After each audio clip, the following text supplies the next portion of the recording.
दानप्रियमिष्टदेवं नमामि सोमेश्वरं स्वतन्त्रम् उमापतिं तं विजयं नमामि नमामि विघ्नेश्वरनन्दिनाथं पुत्रप्रियं तैशिरसा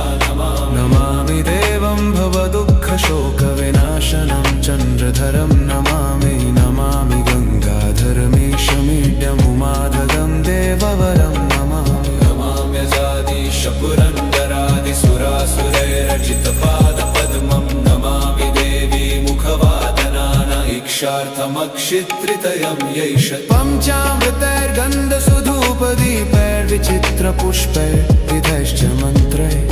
अन्नप्रकारैः सकलोपचारैः